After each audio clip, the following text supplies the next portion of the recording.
I disappeared without a trace after my son slapped me in front of 300 wedding guests. My own family stood by and watched. 8 years later, I returned to his world as the principal investor of an exclusive Millionaires event, only to lock eyes with a security guard who looked hauntingly familiar. "Excuse me, ma'am. You look familiar," he began, his voice trembling. The instant our gazes met, I realized my carefully constructed past and my hard-won present were about to collide in the most devastating way imaginable.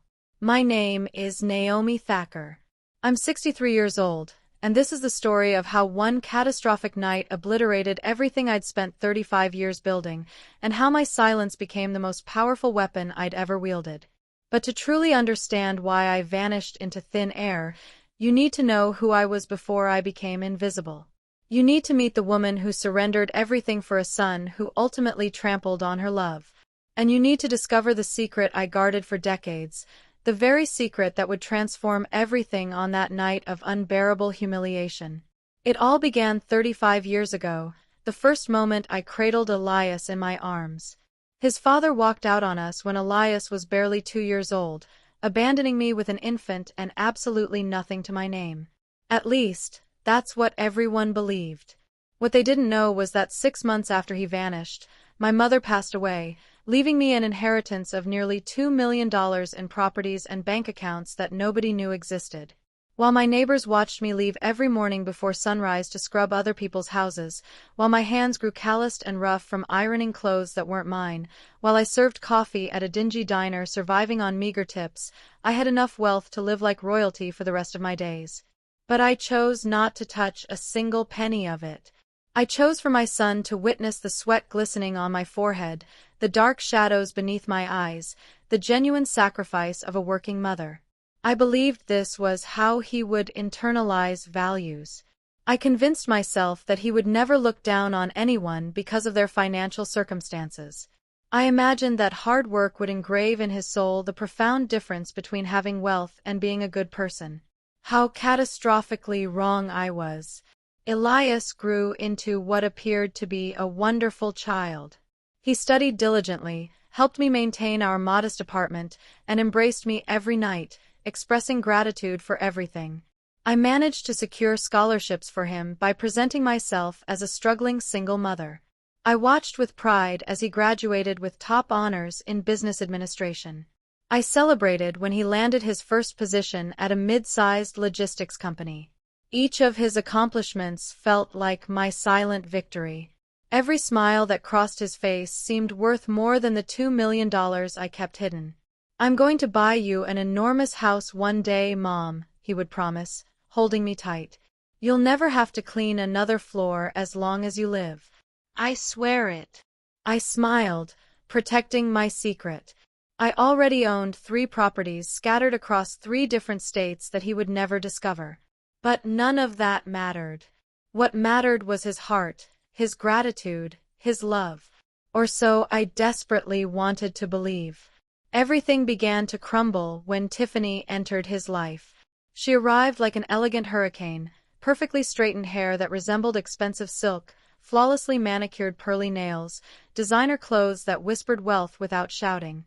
She came from old money society, the kind whose surnames automatically opened doors that remained locked to everyone else. Her father managed multi-million-dollar investments. Her mother, Genevieve, organized exclusive charity events where the entrance fee alone was $4,000 per person. The first time Elias introduced her to me, I wore my finest outfit, a modest beige-colored suit I'd purchased at a second-hand boutique, meticulously cleaned and perfectly pressed. Tiffany arrived wearing an ivory dress that probably cost more than my 6 months' salary. Or so she assumed. "Hello, Mrs. Thacker," she said, barely extending her fingertips as though my poverty might be contagious. "Elias has told me so much about you." Her smile never reached her eyes. Those eyes measured me, weighed me, and dismissed me within seconds. I grasped her hand firmly, looking her straight in the eye. "It's wonderful to meet you, Tiffany. I hope you'll take excellent care of my son." She released a brief, crystalline laugh. "Oh, don't worry. In my family, We certainly know how to take care of what belongs to us. What belongs to us? As if Elias were a possession. As if I were an inconvenient relic from the past that had to be tolerated. I should have recognized the warning signs waving directly in front of me. I should have shielded my son from that woman. But I was so overjoyed to see him in love that I ignored every instinct screaming inside me. The following months brought a painful metamorphosis. Elias began to change, almost imperceptibly at first, then dramatically. He frequented exclusive private clubs, attended dinners at restaurants where the least expensive dish cost $200, and participated in parties at mansions with gardens illuminated by lights that sparkled like crystal fireflies. Every time I called, he was occupied. Every time I visited, he was rushing off to some social engagement. And when I finally managed to see him, something new flickered in his gaze.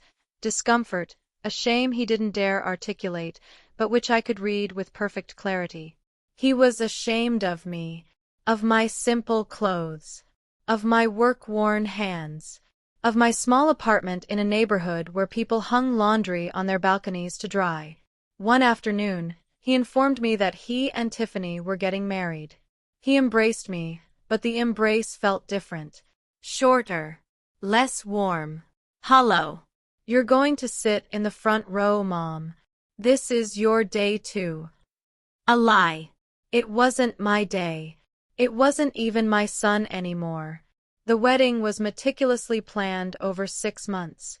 Genevieve and Tiffany controlled every single detail, like generals preparing for an elaborate military campaign. I wasn't invited to any planning meetings. When I inquired, Elias told me everything was under control, that I simply needed to appear on the specified day. I obeyed because I still trusted him implicitly. I purchased a cream-colored dress at a modest boutique. Nothing flashy, something dignified and appropriate for the groom's mother. I kept it hanging in my closet for weeks, carefully ironing it, imagining that special moment when I would watch my only child marry. 3 weeks before the wedding, Genevieve called me. Her voice dripped with poisoned sweetness.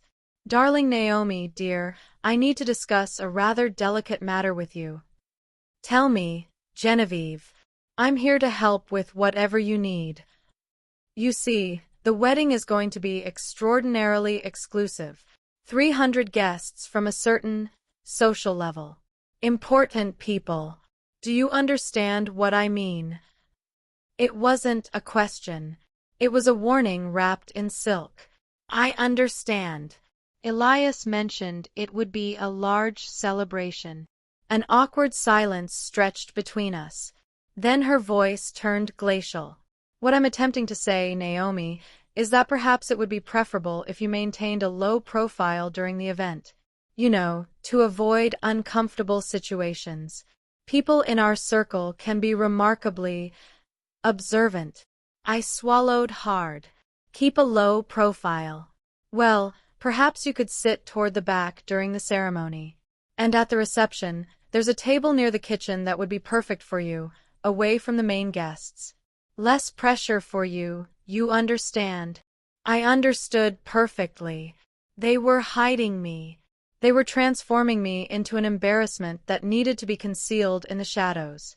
"I'll be wherever my son needs me to be," I replied, my voice firm, and I disconnected the call. I didn't sleep that night.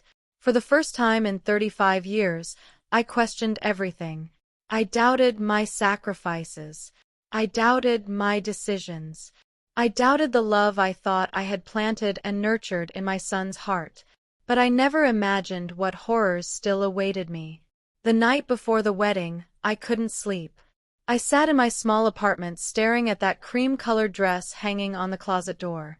For the first time in decades, I felt that everything had been utterly meaningless.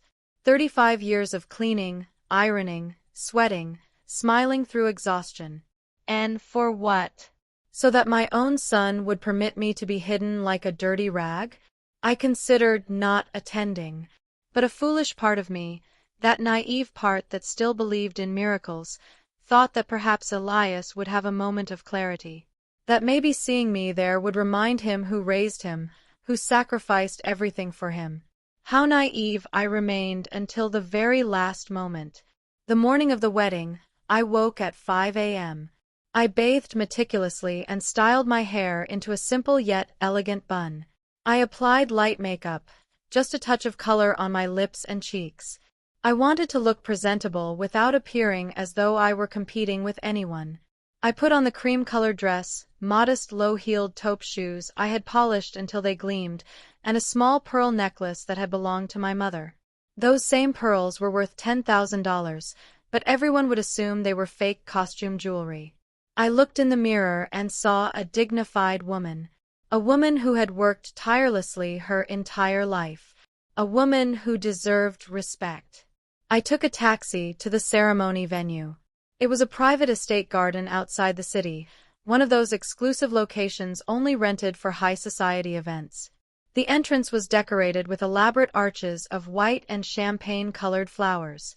An army of staff dressed in black arranged chairs, tested microphones, and positioned centerpieces that probably cost more than my monthly rent. When I arrived, a coordinator with a tablet immediately intercepted me. She wore a pearl gray pantsuit and a frozen professional smile. "You must be the groom's mother," she said, checking her list. "Naomi, correct?" "Yes, that's me." "Perfect. Please come with me. I'll show you to your spot." She led me down a side path, away from the main entrance where guests were beginning to arrive in luxury vehicles. We passed tables decorated with ivory linens and spectacular floral arrangements. We walked past the VIP area, which featured gold chairs with velvet cushions, and continued walking until we reached an area near the kitchen. There sat a small table, almost completely hidden behind decorative plants. 2 folding chairs. A plain white tablecloth. No flowers. No candles. Nothing. "You'll be comfortable here," the coordinator said without meeting my eyes. "Less noise. Fewer people. We thought you'd prefer something quieter." I stood staring at that forgotten table and felt something fracture inside me. But I said nothing. I simply nodded, sat down, and waited. The guests began arriving in waves. Women in designer dresses, jewelry sparkling brilliantly in the sunlight, elegant hats perched at perfect angles. Men in suits that easily cost $4,000, Swiss watches adorning their wrists, Italian leather shoes clicking on the pavement. They all laughed, embraced, and greeted each other with those air kisses that wealthy people perform without actually touching skin. From my hidden table, I watched everything. No one greeted me. No one even glanced in my direction. I was invisible, a ghost haunting my own son's wedding. The ceremony began with live violin music that floated through the air. Tiffany appeared like a vision in white. Her dress featured a train approximately 10 feet long, covered in crystals that captured every ray of light. She walked arm in arm with her father, a robust man with distinguished gray hair and a stern expression. Genevieve, her mother, cried delicately into a silk handkerchief, seated prominently in the front row beneath a champagne-colored parasol. And then I saw Elias. My son. My baby. Standing at the altar in an impeccable black tuxedo, his hair perfectly styled, a nervous smile playing on his lips. He looked so handsome, so utterly different from the child who used to embrace me tightly after nightmares. I searched desperately for his gaze. I wanted him to see me. I needed that moment of connection, that silent acknowledgement that I was present, that all of this was possible because of my sacrifices. But Elias never turned toward where I sat. His eyes remained fixed exclusively on Tiffany as she glided toward him, as if I didn't exist. As if I had never existed. The ceremony was flawless. Vows written by some hired poet. White gold rings studded with diamonds. A cinematic kiss while the guests applauded enthusiastically. Everything was beautiful. Everything was fake. After the ceremony, everyone moved to the reception area. There stood a massive tent decorated like a fairy tale palace. Crystal chandeliers hung from the ceiling, their lights twinkling like captured stars. The tables were covered with ivory linens and fine porcelain dinnerware. Each place setting featured 3 different glasses and 3 pieces of silverware on each side of the plate. In the center towered arrangements of white and peach-colored flowers nearly 3 feet high. I sat at my hidden table. A young waiter approached and served me water. Not wine, not champagne, just water in a plain glass. "Excuse me," I said politely. "Could I have a glass of wine, please?" He looked nervously toward the kitchen. Let me check with my supervisor, ma'am." He never returned. The party began with speeches. Tiffany's father spoke eloquently about the couple's brilliant future. Genevieve cried again as she talked about how Tiffany had found the perfect man. Elias's friends shared amusing anecdotes from college, from trips, from moments I never knew about because they happened in that world I didn't belong to. No one mentioned my name. No one spoke of the mother who raised Elias alone. No one thanked me for 35 years of sacrifice. I was forgotten furniture in a corner. Dinner was served with great ceremony. Shrimp appetizer with mango salsa. Filet mignon main course with herb crust and truffled mashed potatoes. Chocolate mousse dessert decorated with edible gold. While the guests ate and laughed, I was brought a simple dish of chicken and rice, as if I were staff, as if I didn't deserve the same food as everyone else. I ate in silence. Every bite tasted bitter in my throat. Then the dancing began. Elias and Tiffany opened the floor with a practiced waltz. They moved with practiced elegance, synchronized and perfect. The guests surrounded them, applauding enthusiastically. The lights dimmed dramatically. Everything appeared magical. After the waltz, Tiffany danced with her father. Elias was supposed to dance with his mother. It was tradition, an important tradition, but minutes passed and no one came for me. Elias was now dancing with Genevieve, then with Tiffany's grandmother, then with various aunts, but not with me. I remained seated at my hidden table, watching my son dance with all the important women in his new life, while I remained invisible behind the decorative plants. Then I made a decision. I wasn't going to stay hidden for one more minute. I stood up and walked toward the dance floor, pushing my way through the clusters of guests. Some looked at me with mild curiosity, others with barely concealed disdain. But I kept walking until I reached Elias. He was chatting animatedly with a group of friends, a glass of champagne in hand, laughing at some joke I hadn't heard. "Elias," I called softly. He turned around. His face transformed immediately. The smile vanished completely. His eyes hardened like ice. "Mom, what are you doing here?" "Here." As if I were an intruder. As if I had no right to be present at my own son's wedding. "I thought perhaps we could dance," I said, trying to maintain a smile. "It's tradition for the groom to dance with his mother." Elias's friends fell silent. I could feel their eyes evaluating me, measuring my simple dress, my modest shoes, my hair without the touch of a professional stylist.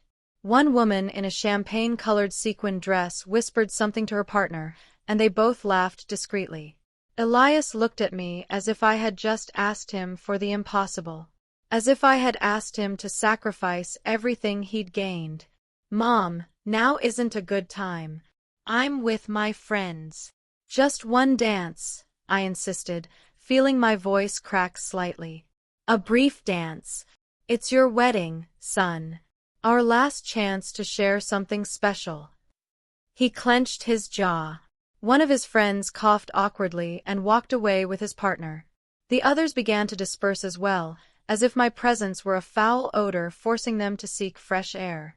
"We'll discuss this later," Elias finally said. "Right now, I need to attend to the important guests. Go back to your table, please. Go back to your table." As if I were a disobedient child. As if I had no right to occupy the same space as him. Something inside me shattered at that moment. But it wasn't pain. It was clarity. A cold, cutting clarity like ice. "All right, Elias. I said, my voice soft but firm. I understand perfectly. I turned and walked back toward my hidden table. Every step was a farewell. Every step moved me away, not just physically, but emotionally, from the son I had raised. Or the son I thought I had raised. I sat down and watched. The party continued swirling around me. The music played. People danced. They devoured five-tiered cake decorated with intricate sugar flowers.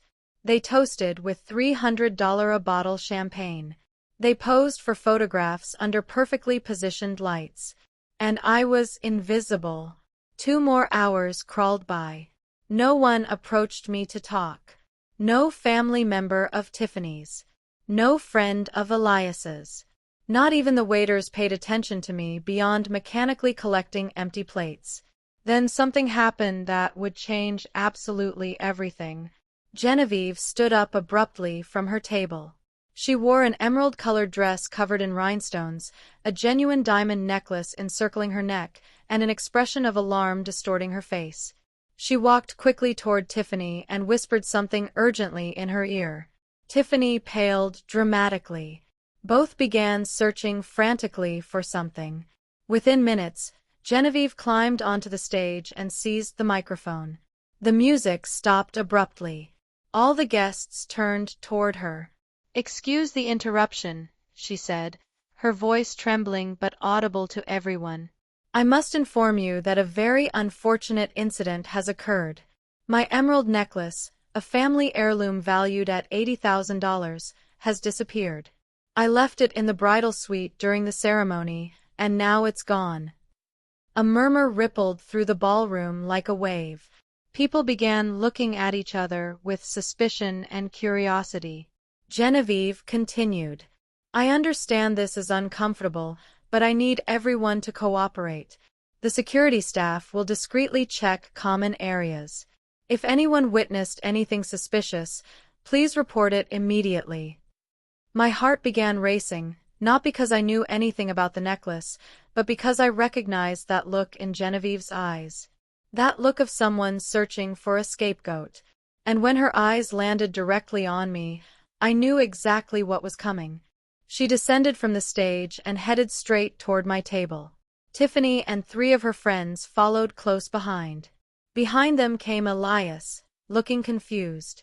And behind everyone, curious and murmuring, at least 50 guests approached to witness the spectacle.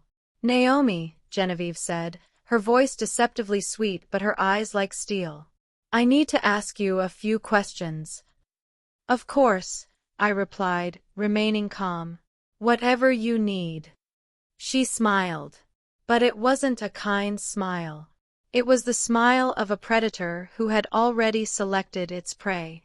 "Were you in the bridal suite at any point this afternoon?" It wasn't a question. It was an accusation thinly disguised. "No, I wasn't. I've been here at my table practically the entire evening." One of Tiffany's friends, a tall woman with platinum blonde hair, stepped forward aggressively. "I saw her," she said, pointing at me with a perfectly manicured finger. "I saw her near the restrooms approximately 2 hours ago. She was walking quickly, suspiciously." "I went to the restroom, yes," I replied, feeling the trap closing around me like a vice. "As any normal person would. That doesn't mean I entered the bridal suite." Genevieve took one more step closer. She was so near now I could smell her expensive perfume, a fragrance that probably cost more than my monthly rent. "Naomi, I understand your financial situation is complicated. I know you've worked very hard your entire life. I know things haven't been easy for you. And I understand that being surrounded by such luxury can be tempting." Blood rushed to my head. She was implying I had stolen the necklace. In front of everyone. In front of my son. "I didn't touch your necklace, Genevieve. I didn't even know you'd left it somewhere." Tiffany stepped forward then. Her eyes, which had been cold since I met her, now burned with something worse than coldness. They burned with pure contempt. Let's be honest, Naomi. You've been uncomfortable all night, hidden at this table. You clearly don't belong in this environment. Maybe you saw an opportunity and seized it. Maybe you thought no one would notice. More guests crowded closer. We were now the center of attention. 300 pairs of eyes fixed on the poor woman accused of stealing at her own son's wedding. I searched desperately for Elias's gaze. He stood behind Tiffany, his face pale, his fists clenched tightly at his sides. I waited. I waited for him to say something, to defend me, to tell everyone that his mother would never steal anything. But Elias remained silent. "Mom," he finally said, his voice weak and hollow. "Just let them check your purse. If you have nothing to hide, there's no problem, right?" Those words sliced through me like knives dipped in poison. My own son doubted me. My own son believed I was capable of theft. "You can check whatever you want," I said, my voice trembling with contained fury. "You won't find anything because I didn't take anything." Genevieve extended her hand imperiously. "Give me your purse." I handed her my small beige-colored clutch. She opened it in front of everyone, emptying its contents onto the table like I was a common criminal. My wallet containing $30 in cash, a handkerchief, a cheap lipstick, the keys to my apartment, an old photograph of Elias when he was 5 years old. Nothing else.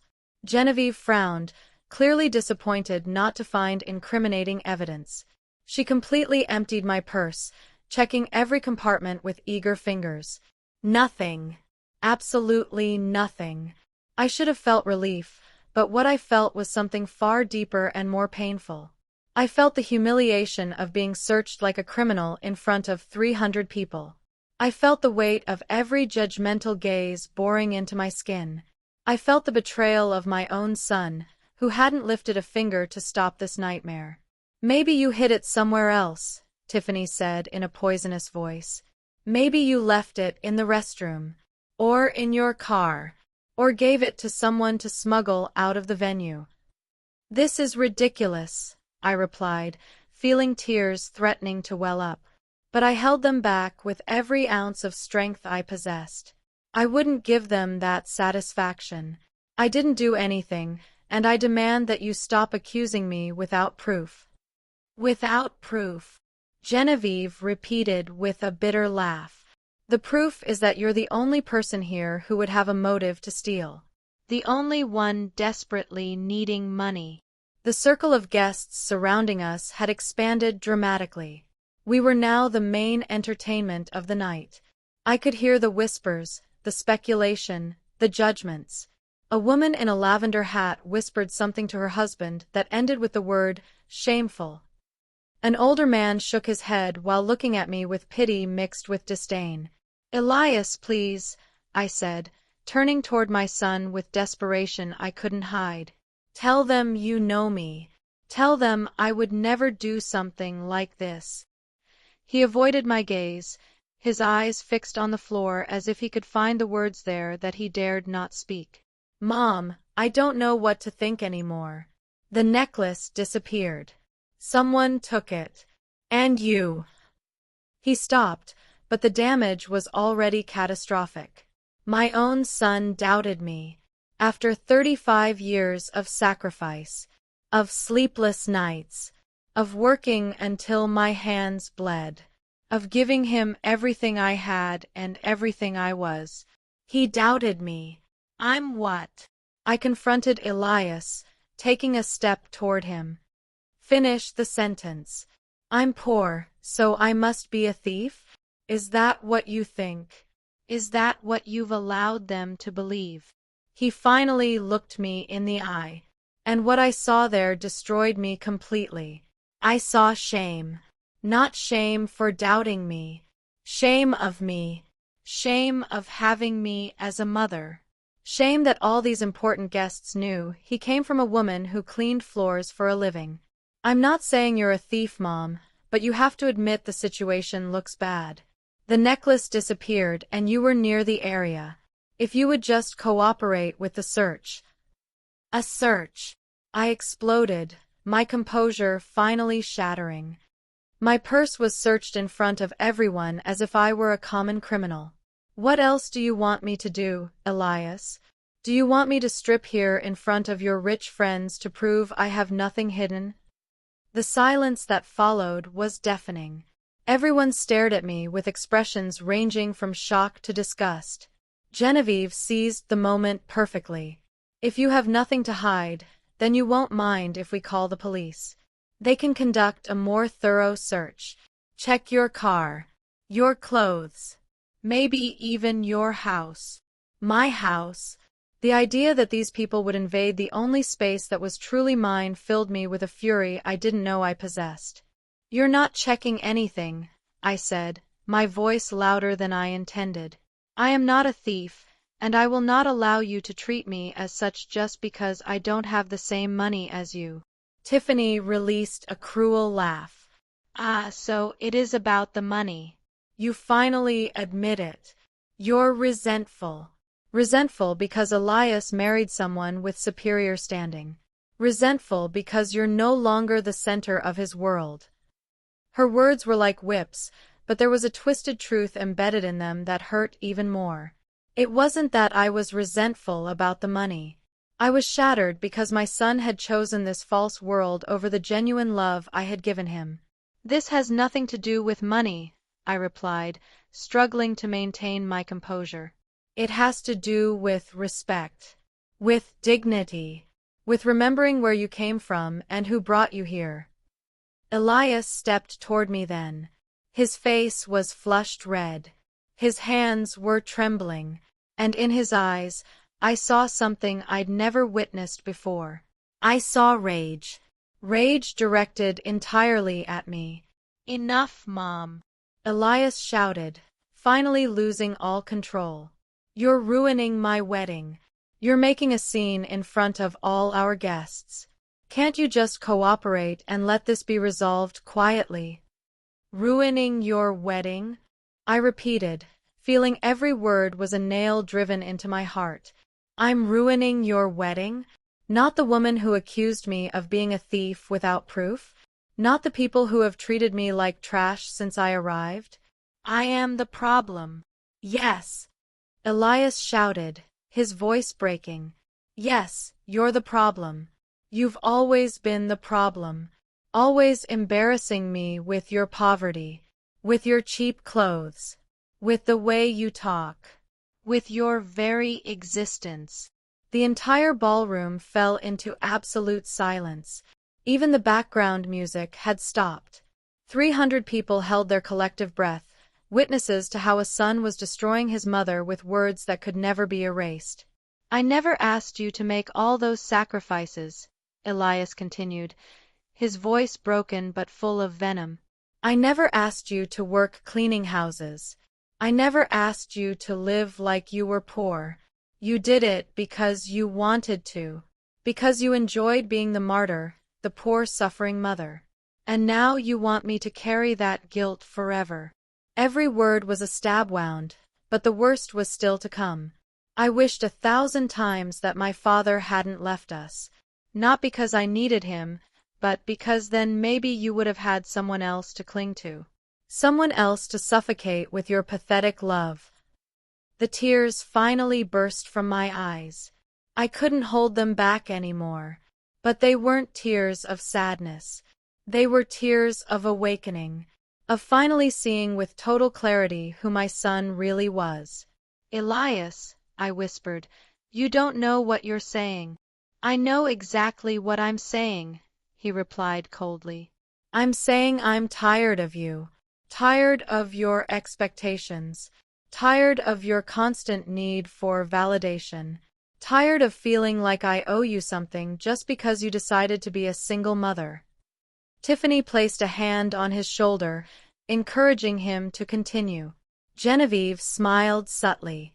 They were enjoying this spectacle. They were reveling in watching me destroyed.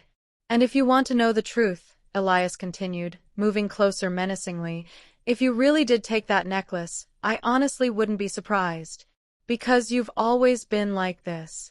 Always taking my time, taking my energy, taking my whole life to fill the emptiness of yours. I raised my hand then, not to hit him, just to stop him, just to make the words cease flowing. But Elias interpreted the gesture differently. "What are you going to do?" he yelled. "Are you going to hit me? Are you going to show everyone here what kind of person you really are?" And then he did something I can never forget. Something that changed everything forever.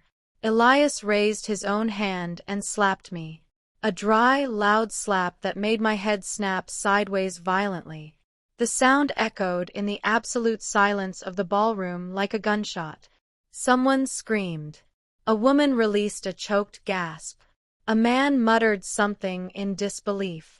But I didn't feel physical pain. I felt something far worse. I felt the last thread connecting us snap forever. I stood paralyzed, my cheek burning, the metallic taste of blood in my mouth where my teeth had cut the inside of my lip. The silence in the ballroom was oppressive. 300 guests had just witnessed a son strike his mother at his own wedding. And no one said anything. No one moved to defend me. No one intervened.